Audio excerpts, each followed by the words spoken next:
Hi guys! So today I'm going to be showing you how I dyed my hair from a box at home. Could you believe it?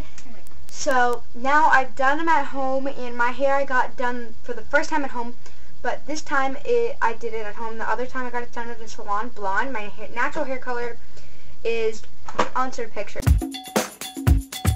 So that's what my natural hair color looks like. It's a pretty dark brown. It's like a light darkish brown. It's in between light brown and medium brown.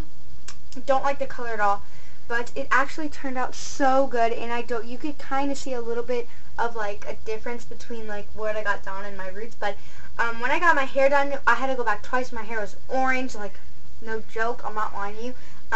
And this is not even orange. It is a little bit ashy, brassy, I mean. So I'm going to use blue shampoo, and you get that at Walmart or Sally's Beauty Supply. But yeah, mine is in, I've been talking too much. This is in Butternut number 80, and it's just like a light blonde color. And if you're going from like blonde and you want to go to this, it's not going to make that much of a difference. I'd probably, if I was going to do my whole head, I probably wouldn't, because you could kind of see it. This is what I went from the darkest color, which is light brown, to that. And that's actually pretty close to my natural hair color, to that. So, it's a little bit, but it looks so much I look like this is my natural hair color. I have no makeup on because it's nighttime, but this is by Garnier Nutrice. This is the Nourishing color cream, so it's amazing. Go buy it. I'm going to show you the before and after. Make sure you subscribe, because then you won't know if it really, works. Quickly, I just want to tell you guys to wear old clothes. This one, I think, is from the dollar store, and I think I wore it backwards before, because, yeah, I did my mom's hair with this shirt on, too. And there's just specks everywhere, especially, and it got all over her. She put a towel around and an old shirt. You could do that, but it's easy to wear an old shirt and then, throw it in the wash. I got this for $1, just for a pajama shirt, but never really wore it. And then it doesn't really matter what shorts you wear, but you can wear old ones because they might get dirty, as well as if you're sitting down, especially. Brush out your hair and make sure that you're doing this on unwashed hair, so second or third day hair. Start with A, and these are quite easy. It says like A, B, C on it. Don't cut this off. You can, but just easier not to. And then open this. It's kind of hard to open. That's why I didn't put the gloves on. So, yeah. Once you mix them, they smell quite bad. So now put on your gloves, and these come with it. But if you're gonna these work really nice. Now you can move this to the side. Take your color cream, whatever it calls itself, and don't put this towards your face like it says in the directions, and just see how it's closed. Well, in the cap it has a little spike. You probably know about these already. Self-explanatory. And it pops open, and then what you're gonna do is just squeeze it all into the cup. So I just put mine all in there, and then you're going to take C. The first time, I almost forgot about this.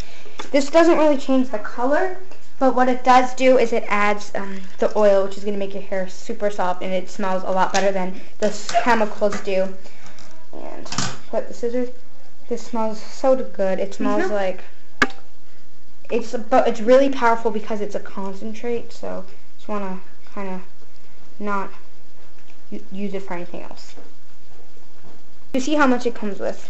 And then now if you opened your cap, or if you cut it off, you could hold it over, but I like to do that anyway, and then just shake for about 2 minutes until everything is mixed up. So if you're using a darker color, it'll start to turn that color. I know that if it's red, it's going to turn pink. And then my mom's turned a light brown. So mine's white because it's going to be blonde. It actually has a creamy yellow tint to it. So now it is time to cut the tip off, and then what you're going to do, now I've seen a couple videos of this and people don't really do this, but I have this little eyebrow thingy, okay, and I'm not using this for my head. I'm going to take the other side, and since I'm wearing gloves I don't really have to worry about it, but that's how we're going to section off the roots, because I have some pretty bad roots. If you don't have roots, then you probably don't have to do this, but still.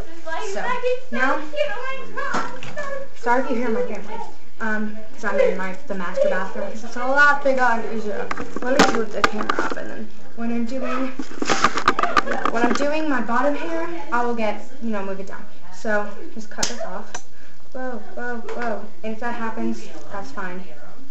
And it smells like really bad. If you've ever been to a salon, it smells exactly the same. So, now what you're going to do is it feels so weird with gloves on touching your hair. Megan! What? Come help me. Okay. Why? I don't want to. Okay, you don't have to. Okay. Okay, so what you're going to do is just put it on your roots if you have roots and rub it in with your gloves. And then I use that little pick thing to section off so that I get all of my roots. And my mom also helped me. You'll see her come in a second. And I was going to put music on this, but it just takes forever. So, yeah, that's what I'm doing. And I'm doing like one side at a time so I don't get overwhelmed with it. But after I did like most of the roots, my mom also, you could tell that I didn't do them all exactly. So, yeah, that's what I'm doing.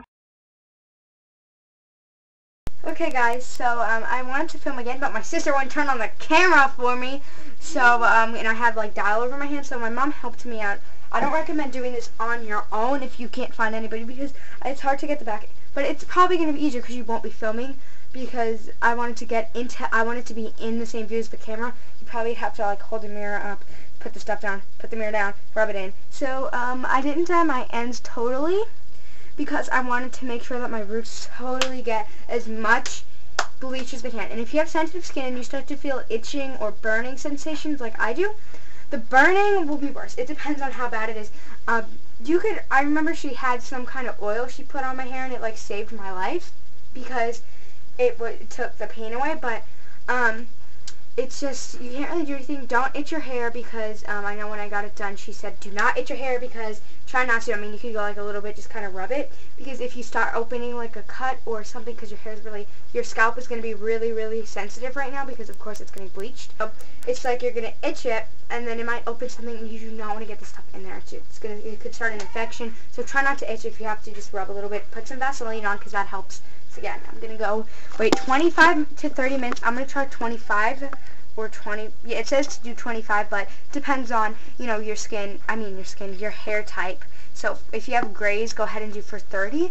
But, yeah, so we'll see. If this does not turn out the color yet, like, of the rest of my hair in 25 minutes, then I will go back. And if you see any signs that I could turn green or whatever, and you do not want green to turn green, this box does, I'm hoping it doesn't do that. It's a really good one. And so yeah, if you see any indications of a green, then just rinse out immediately because you don't want it to get any darker green, you know? So, yeah. Okay, so I got out of the shower. Oh, so nice. It didn't turn out exactly this color, but I haven't dried it yet, so we'll see how that goes. But, I got out of the shower about an hour ago, and then I just been sitting with the towel on my head. Yeah. And then what I did, I just used this. I mean, it doesn't really matter. You don't have to use anything, but it just says style as usual. So every time after a shower, I always use this. And I don't even have any roots anymore. I'm so happy because my roots, I didn't like, you could kind of see them just a little bit, but that's just because of the highlights. So now I could even buy the highlight touch-up crap, you know, from Nice and Easy and do my own highlights. But this is the Healthy Sexy Hair Soy Tri-Wheat Leave-In Conditioner. It doesn't really condition your hair, but it makes it so, well, it makes it really, really soft. My hair's so soft though, like, you wouldn't think, I don't even think after the salon, I mean, they do use expensive brands, but what am I showing you? You can't smell it. It smells good, and this stuff smells so good, and this is really the only thing that I use, like, after showers all the time, and this makes your hair really good too, so try to get this if you're going to dye your hair too, because just try to use a leave-in conditioner afterwards, because you want to make sure your hair's up. But with the Garnier, it actually, you know that little oil that you mix in, that keeps your hair healthy. Focus. Okay, whatever. So yeah, I hope you guys like it. I'm going to blow dry it and then I'm going to come back in just like a minute, but I'm talking way too much. Okay, so I just blow dried my hair. I didn't do it that much. It's still a little bit damp in the back, but it feels so soft. Like, so yeah, it's really good. I definitely recommend this, and I would use this over like going to a salon because it worked a lot better. So if you're trying to decide all the hair colors, there's so many. Definitely, if you already bought this, then you made a really good decision. So yeah, I hope you guys like got an idea or enjoyed this video and it helped you out a little bit. And I will see you in my next video. And please subscribe. I think it's on that side because I'm flipped around. So yeah, subscribe and I'll see you soon. Bye.